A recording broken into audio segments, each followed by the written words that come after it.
مجھے کسی نے گیتا کی ایک آسان ٹرانسلیشن بھیجی، جو میں نے پڑھنی شروع کی تو دروازے کھلتے گئے، کھڑکیاں کھلتی گئیں، اور بیسک سوال یہ تھا میرے ذہن میں کہ اللہ نے سب کو پیدا کیا ہے، اور اللہ بہت ہی رحیم ہے، کریم ہے، بہت ہی کائنڈ ہے.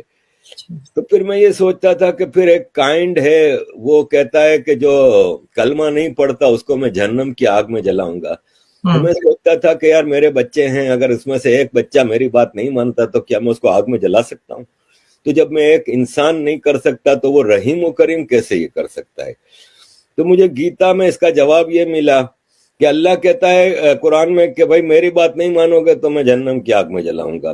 گیتا میں بھگوان کرشن کہتے ہیں ارجن کو کہ میں نے تمہیں سارا گیان دے دیا، ساری باتیں سمجھا دی، اب یہ تم پہ ہے، تم مانو تو مانو، نہیں مانو تو نہیں مانو. اسی طرح قرآن میں ہے کہ آپ صرف ایک اللہ کی عبادت کرو گے، باقی اگر کسی کی عبادت کرو گے تو آپ جہنم میں جاؤ گے. گیتا کہ کہیں آپ کو کنفائن نہیں کرتی کہ آپ صرف کرشن جی کی پوجا کرو گے یا آپ گنپتی جی کی. وہ کارما پہ سارا زور ہے کہ اپنے عمل اچھے بناؤ، انسان، جانور، پھل پھول پودے، ہر چیز کا خیال رکھو. اور یہی آج کا سائنٹسٹ کہتا ہے کہ کلائمیٹ کے حوالے سے اور یہ سب چیزیں.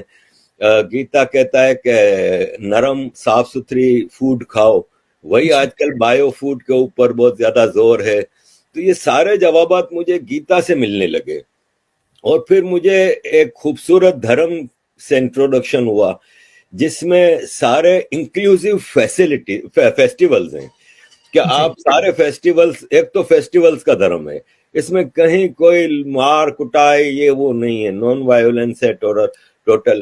اور اس میں انکلوسیو ہے کہ آپ سب کو دیوالی کی برفی کھلائیں، آپ سب کے ساتھ مل کے ہولی منائیں، دیوالی منائیں، یہ وہ.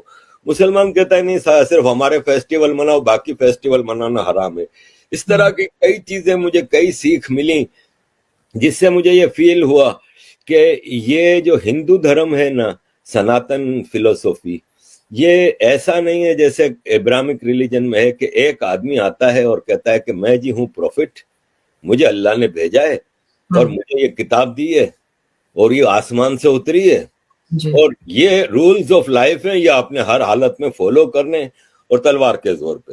جبکہ سناتن 50,000 سال کے ایوولوشن سے بنا ہے، اور یہ ایک دن میں ایک کتاب میں ایک آدمی نے آ کے نہیں دیا ہے.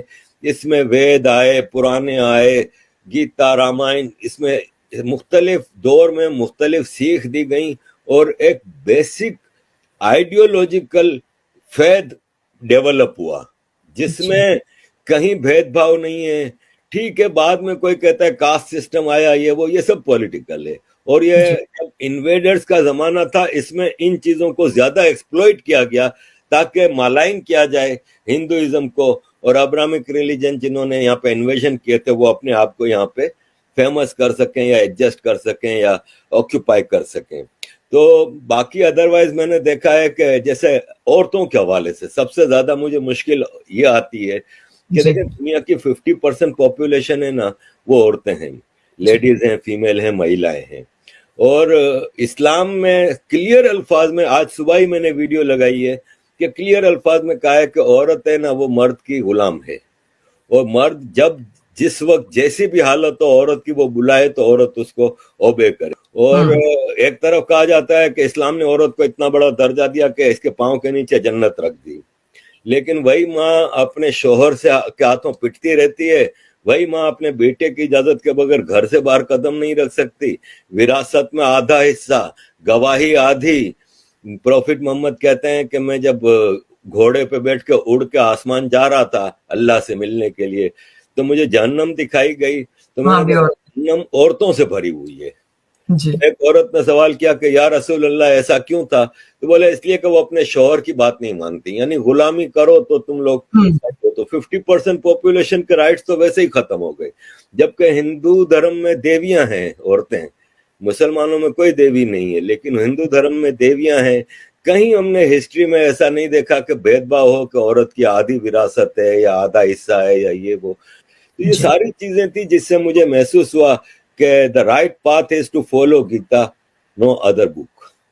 جی بہت اچھی بات ہے، مجھے تو بہت خوشی ہوتی ہے آپ نے اتنا اچھا مطلب گیتا کو سمجھنا. میں بھی بہت لیٹ سمجھی، لیکن سمجھے تو پتا چلا کہ کیا تھا ابراہمک ریلیجن اور کیا ہے یہ، اس کے بھید ہی ہمیں پتا چل جاتے ہیں.